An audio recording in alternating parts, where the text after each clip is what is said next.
tiniest bit, right? Because the adrenaline kind of makes us go. You're fine, go ahead.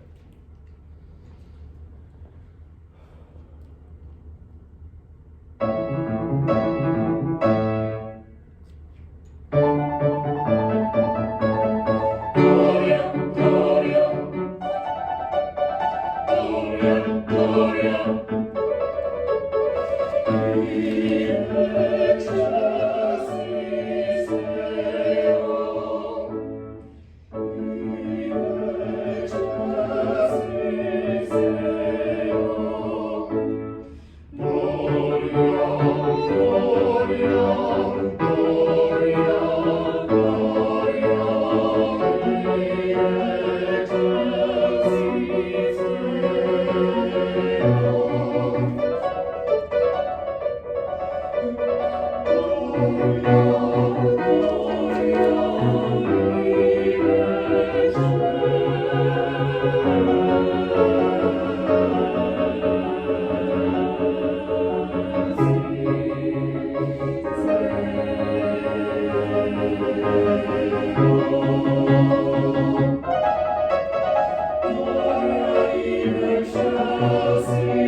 You're okay. Give me a hand, y'all. No, this is, and it's wrought with the stuff that that we talked about a little bit yesterday with Guy. But what's tricky about it is that it will absolutely, can we all agree, that it'll absolutely, and it does this to me, make you lose your place. Is it on 1 or 3? And you'll lose your place even with your pattern. Does that make sense? So for fun, let's just take the pattern out for a minute and just see what we're doing with our left hand, okay? The other thing that it will do is that when you start doing this much with your left hand, because there's so many entrances and releases, everything starts to come up with your left hand. So let's talk about what was good is what we start with, right? The placement of your left hand for your cues and releases was exactly right. I mean, it was right here, about chest level, it was kind of up, and so just bring it out a little bit more and take advantage of your nice big frame, okay? And then let's put this down a little bit to encourage a little more space.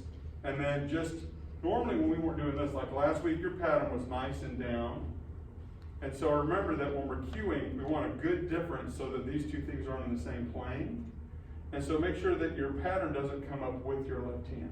So we're going to put the pattern back in a minute. But when we do that, let's make sure that the pattern stays down. Okay? But go ahead and put that away. And we're going to put you on an autopilot orchestra, okay? And let's kind of slow it down and take and give ourselves a little time to think. So I'm going to give it to digga digga digga digga digga digga digga digga digga ta ta 3. Gloria, Gloria, Gloria, Gloria. Very good. Now the other thing that I'd like to do is remind you that as much as we kind of have to bird dog it a little bit to know where we are, as best as we can, remember that there's kind of a couple components to the cue. There's this, right, the prep for it. What else? The release. Well, for the cue. What are the other things that we have to do to cue our choir? 2 beats ahead on. 2 beats ahead, right, getting the left hand up, and then what else? Right, and of the 3, which is the most important? Eye contact. Yeah, the eye contact. So we could do it without, right? So we could go 2, 3, 4. And the other thing is to breathe with them because we're choir and we breathe, right? So eye contact and breathe with them. So if we get our eyes up when we breathe with them, that's what matters. So just do the left hand and Dr. Zhu, just play after that little bar of rest. So like 6 beats before they sing, let's just start there, shall we? That's the more logical place anyway. And let's do just the left hand. So give her a down beat and then just do the left hand. Ready? Gloria, Gloria, Next one. Gloria, Gloria. Next one.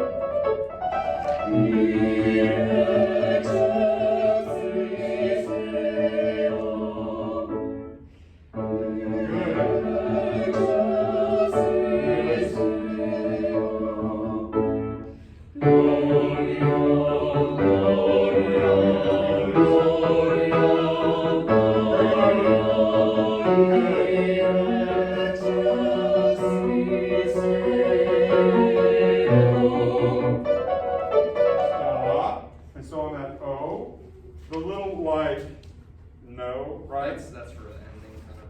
That can be okay, but I think that being consistent and using kind of the same thing is probably a little more effective and a little cleaner. So watch your video and see what you think about it. Mhm. But this can kind of be kind of without ictus. Does that make sense? And so if we didn't have trained singers, your younger singers might not know exactly where to cut off, and you'd end up spending some time just coaching that. Make sense? And so, say you were like conducting a region choir down the road, you know, when you become like the famous choir director, you know, you don't have lots of time to talk about it, so they're gonna have to just get it. So go ahead and this has no ictus. Can we agree with that? That this doesn't have any ictus, as opposed to oh, right? Oh. We want to always have some ictus, and we kind of lose the opportunity to have ictus when we do this. I think that would be the downside. So consider that when you watch your video and see if you can't think of, you know, whether or not you can see enough ictus, and if you can find a way to give yourself a little something extra when you want that and still maintain some ictus. Okay? Can we go forward from there? Where were we? Good. So if you give us 2 right at 23, keep your left hand going. Go ahead. Try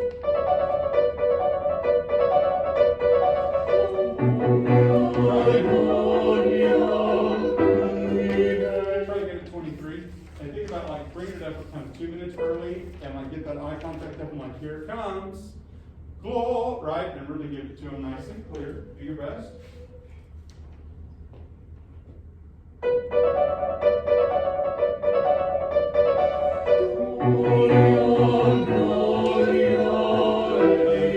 that little shoulder thing going, and let's go ahead and give that cue just with our hand, right?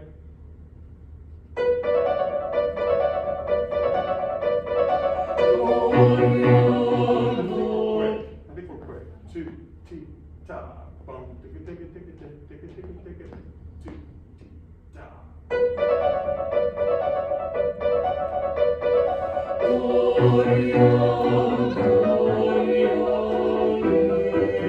You see, because we were all having a little trouble feeling it, I went and gave him a 3-4. Did you catch that?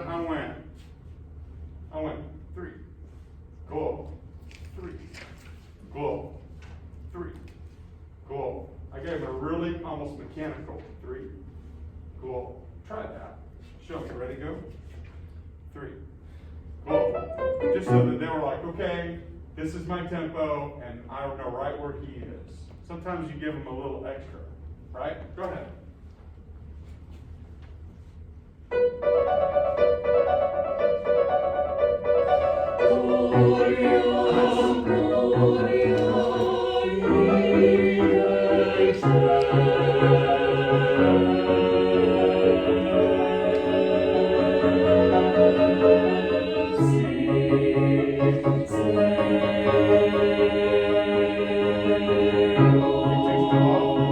Nice, and that's it, and that's our time. Give him a hand, y'all. Good job. Very, very good. All right, so 2 positives. Go ahead and stay for your stuff real quick. 2 positives, please. Things that he's doing well that you want him to continue to build upon. I think the styling, I think it's like your styling with your left hand on your right hand. Like I like that, it's really good.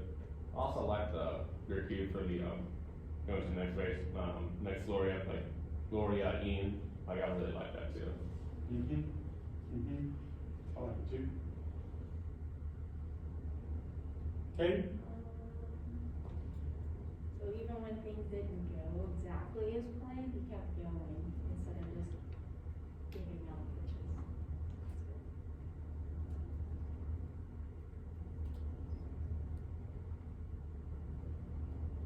good. And maybe one thing to maybe think about, like if you're gonna focus on one thing between now and the next time to specifically address.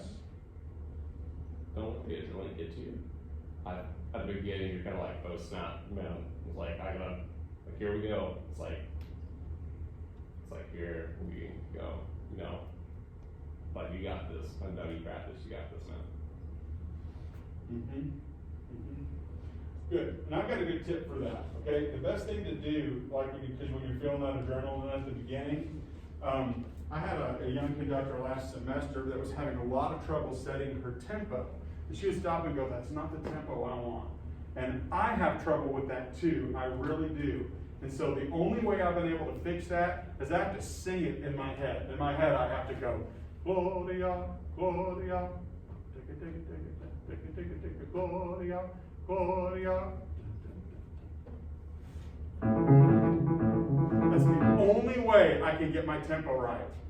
Because in my head, if I try to count, I'll count too fast or I'll count too slow, and I won't know until I've sung like about 6 or 8 measures, and I'll be like, no, that's the wrong dang tempo. And so I have to go,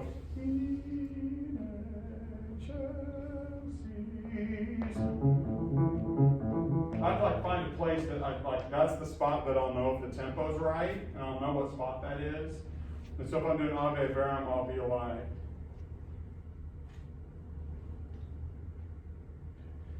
dee da dee da dee. Does that make sense?